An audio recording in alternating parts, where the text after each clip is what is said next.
Hello everyone, welcome to my channel. History का practice set है। Important question है NET JRF के लिए और भी सभी परीक्षाओं के लिए इम्पॉर्टेंट है। और इसमें प्रीवियस ईयर के क्वेश्चन भी हैं, इसलिए मोस्ट इम्पॉर्टेंट है आने वाली परीक्षा के लिए। तो इसका पहला प्रश्न देखते हैं। पहला प्रश्न है, हजरत महल डैश की बेगम थी। तो हजरत महल कहाँ की बेगम थी? तो ऑप्शन है लखनी, बी अवध, सी है कानपुर और डी है आरा। तो हजरत महल जो थी वो अवध की बेगम थी। राइट आंसर बी हो जाएगा। हजरत महल अवध के नवाब वाजिद अली शाह की बेगम थी। इन्होंने 1857 में हुई क्रांति में लखनऊ में क्रांतिकारियों का प्रतिनिधित्व किया था। तो इसका राइट आंसर हो जाएगा option number B. Next question है, 12 वर्ष की आयु में इंदिरा गांधी ने कौन सी संस्था की स्थापना की थी? तो इन्होंने किया था वानर सेना की संस्था की स्थापना। राइट आंसर ए हो जाएगा। 12 वर्ष की उम्र में इंदिरा गांधी ने बच्चों को लेकर एक चरखा संघ और वानर सेना का गठन किया था। इसका उद्देश्य था सविनय अवज्ञा आंदोलन में सक्रिय मदद करना और एक ठोस आधार के साथ उसे बढ़ावा देना। तो राइट आंसर हो जाएगा ऑप्शन नंबर ए। नेक्स्ट देखते हैं, किसके नेतृत्व में सिंगला ओनली बिल प्रभाव में आया? तो ये आया था SWRD भंडार नायक के प्रभाव ने। राइट आंसर हो जाएगा ऑप्शन नंबर डी। SWRD भंडार नायक श्रीलंका के चौथे प्रधानमंत्री थे। श्रीलंका फ्रीडम पार्टी द्वारा स्थापित कुछ पहले वामपंथी सुधारों जैसे राष्ट्रीयकरण, बस सेवाओं का और जाति आधारित भेदभाव को रोकने के लिए कानून पेश किया था। भंडार नायक ने सीलोन में ब्रिटिश नौसेना हवाई अड्डों को हटा दिया और कई कम्युनिस्ट राज्यों के साथ राजनीतिक मिशन स्थापित किया था। तो राइट आंसर ऑप्शन नंबर हो जाएगा डी। नेक्स्ट देखते हैं। नेक्स्ट क्वेश्चन है, गड़े हुए पत्थर के सज्जा परत से युक्त किले की विशालकाय प्राचीर एवं पाषाण स्तंभों के अवशेष निम्नलिखित किस स्थल के दुर्ग क्षेत्र से प्राप्त हुए हैं? तो ये प्राप्त हुए हैं धौलावीरा से। राइट आंसर ए हो जाएगा। गुजरात के कच्छ जिले में स्थित धौलावीरा स्थल के पत्थर के सज्जा परत विशालकाय प्राचीर एवं पाषाण स्तंभों के अवशेष प्राप्त हुए हैं। और धौलावीरा 3 प्रमुख भागों में विभाजित था, जिसमें 2 आयताकार दुर्गबंदी या प्राचीरों द्वारा पूरी तरह सुरक्षित थे। ऐसी नगर योजना अन्य हड़प्पाकालीन नगरों में देखने को नहीं मिलती थी। तो इसका right answer option number A हो जाएगा, धौलावीरा। नेक्स्ट क्वेश्चन देखते हैं। नेक्स्ट क्वेश्चन है, 10 राजाओं की लड़ाई डैश नदी के तट पर हुई थी। तो 10 राजाओं की लड़ाई किस नदी के तट पर हुई थी? तो ये हुई थी परुष्णवी नदी के तट पर हुई थी। राइट आंसर डी हो जाएगा। 10 राजाओं की लड़ाई परुष्णवी नदी के तट पर, इसे रावी नदी भी कहते हैं। इसका उल्लेख ऋग्वेद के 7वें मंडल में मिलता है। एक तरफ विश्वामित्र थे सलाहकार और दूसरी तरफ थे ऋषि वशिष्ठ। तो इसका राइट आंसर हो जाएगा ऑप्शन नंबर डी। और राजा सुदास की इसमें जीत हुई थी। नेक्स्ट क्वेश्चन देखते हैं, महावीर ने अत्युन्नत आध्यात्मिक ज्ञान कैवल्य की प्राप्ति कहाँ की थी? तो इन्होंने की थी जाम्भिक नदी पर, जाम्भिक गांव में ऋजुपालिका नदी के तट पर हुई इनको कैवल्य की प्राप्ति हुई थी। इसमें पूरा साफ नहीं दिख रहा है, लेकिन यहाँ है जाम्भिक गांव में इनको ज्ञान प्राप्त हुआ था। राइट आंसर हो जाएगा option number C. Next question देखते हैं, सम्राट अशोक ने महाराष्ट्र में बौद्ध धर्म के प्रचार हेतु किस प्रचारक को भेजा था? तो महाराष्ट्र में सम्राट अशोक ने बौद्ध धर्म के प्रचार के लिए महारक्षित को भेजा था। महारक्षित को नहीं भेजा था, महाधर्म रक्षित को भेजा था। राइट आंसर सी हो जाएगा। महारक्षित को जो भेजा था यूनान देश में भेजा था। तो right answer option number C हो जाएगा। नेक्स्ट क्वेश्चन देखते हैं, गुप्त काल में किस राजा का सबसे अधिक विकास हुआ था? ते हुआ था पौराणिक धर्म में। राइट आंसर हो जाएगा ऑप्शन नंबर सी। गुप्त काल में किस धर्म का सबसे अधिक विकास हुआ था? तो पौराणिक धर्म का हुआ था सबसे अधिक। गुप्त साम्राज्य का उदय तीसरी शताब्दी के अंत में प्रयाग के निकट कौशाम्बी में हुआ था।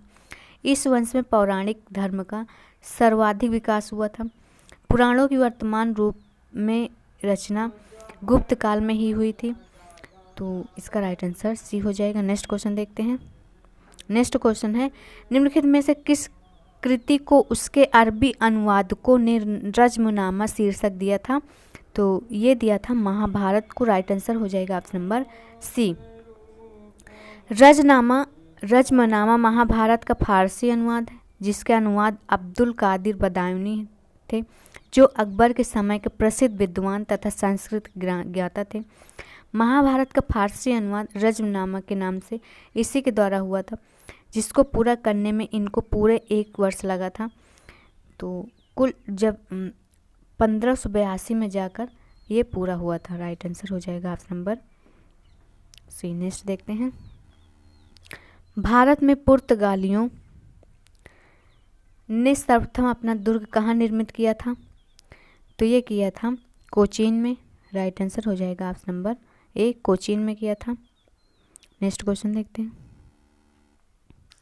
नेक्स्ट क्वेश्चन है, 10 मई 1857 को मेरठ में कौन सा अफसर कमांड कर रहा था जब सिपाहियों ने क्रांति का ऐलान किया था? तो ये कर रहा था जनरल हेविट। राइट आंसर हो जाएगा ऑप्शन नंबर ए। 10 मई 1857 को मेरठ में जब सिपाहियों ने विद्रोह किया था, उस समय कमांडिंग जो था वो जनरल हेविट था। राइट आंसर हो जाएगा ऑप्शन नंबर ए। नेक्स्ट देखते हैं। निम्नलिखित में से कौन सा आंदोलन भारत के लिए स्वतंत्रता प्राप्त करने के लक्ष्य के साथ प्रवासी भारत के बाहर आधारित आंदोलन था? तो ये कौन सा आंदोलन था? गदर आंदोलन था। राइट आंसर हो जाएगा ऑप्शन नंबर ए।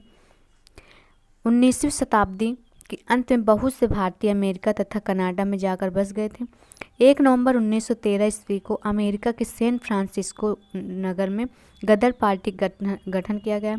इसके संस्थापक थे लाला हरदयाल, जबकि इस पार्टी के अध्यक्ष जो थे वो सोहन सिंह भाकना थे। इस पार्टी की स्थापना का उद्देश्य था भारतीय सेना में विशेषकर सिखों में विद्रोह की भावना को पैदा करना। तो राइट आंसर हो जाएगा ऑप्शन नंबर ए। नेक्स्ट देखते हैं। 1933 में पारित निम्नलिखित में से किस विधान ने हिटलर और उसकी सरकार की 4 वर्षों के लिए निरंकुश ताकत प्रदान कर दी थी? तो इसका राइट आंसर ए हो जाएगा विशेषाधिकार अधिनियम। राइट आंसर हो जाएगा ऑप्शन नंबर ए, विशेषाधिकार अधिनियम के तहत मार्च 1933 में पारित विशेषाधिकार अधिनियम विधान ने हिटलर और उसकी सरकार को 4 वर्षों के लिए निरंकुश ताकत प्रदान की थी। चुनाव में नात्सियों को मात्र 44% ही मत प्राप्त हुए थे, फिर भी हिटलर ने राष्ट्रीय आपात की घोषणा की और एक पूर्णतः नियंत्रित राइक्सटैग, जिसमें उसके नवनिर्वाचित कम्युनिस्ट सदस्यों को भाग नहीं लेने दिया जाता था, उसके द्वारा उसको अधिनायकवादी अधिकार प्रदान किया गया था। तो राइट आंसर हो जाएगा ऑप्शन नंबर ए। नेक्स्ट देखते हैं। नेक्स्ट क्वेश्चन है, अस्किनी यह किस नदी का प्राचीन नाम है? तो यह चिनाब नदी का प्राचीन नाम है। राइट आंसर हो जाएगा ऑप्शन नंबर सी, चिनाब नदी। नेक्स्ट देखते हैं, किस महान आचार्य द्वारा जैन धर्म को दक्षिण भारत में लाया गया था?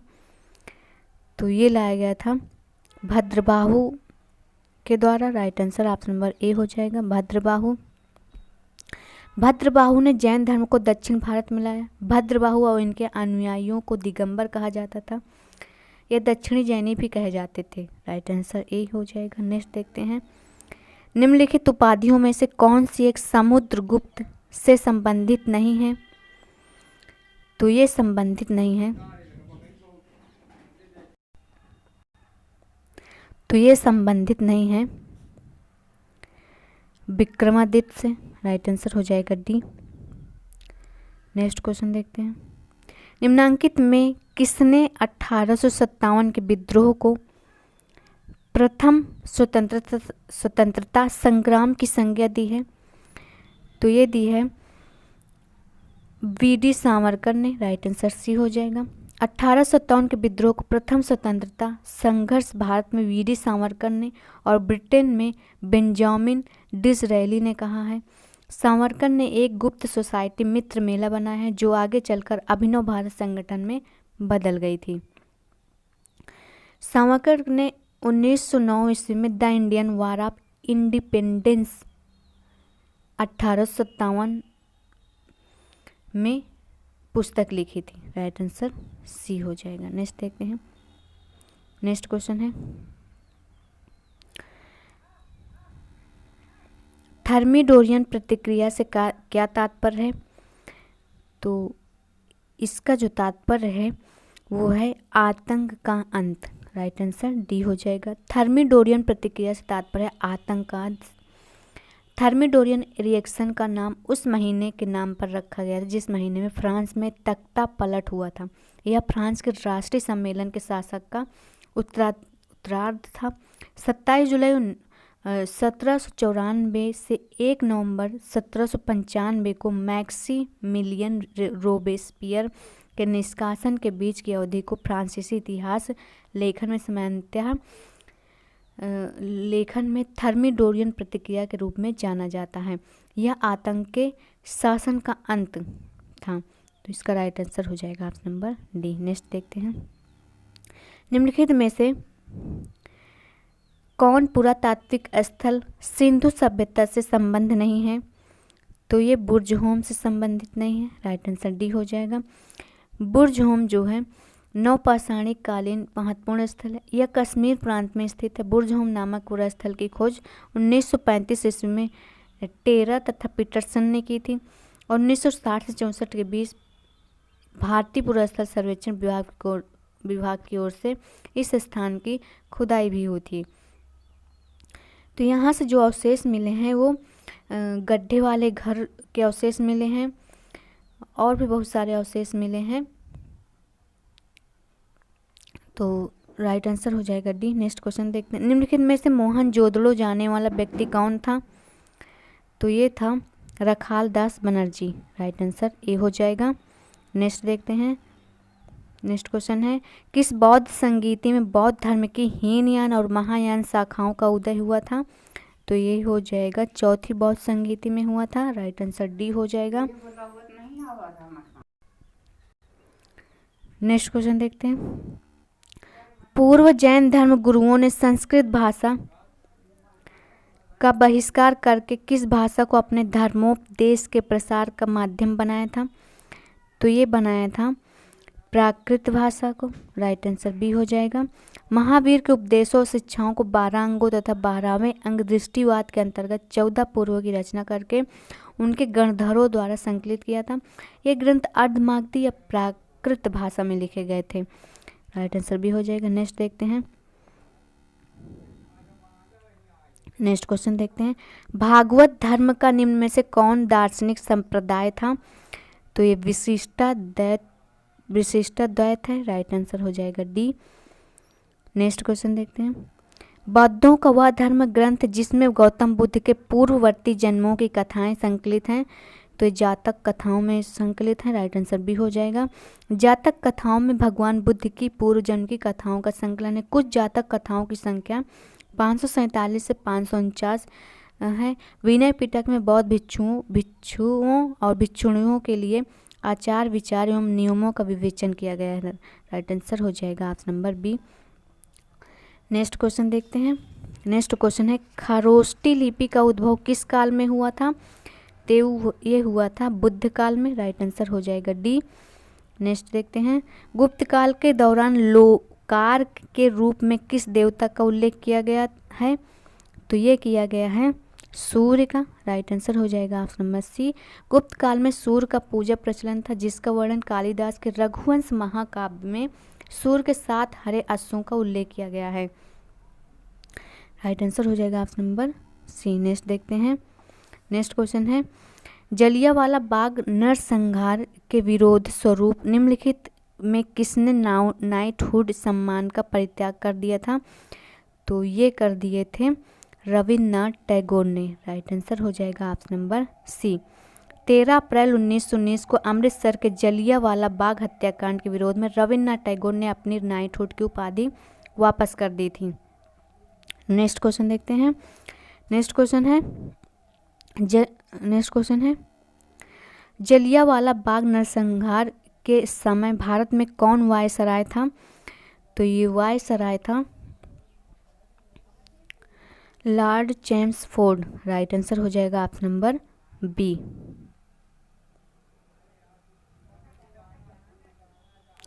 13 अप्रैल 1919 को अमृतसर में ये घटना हुई थी।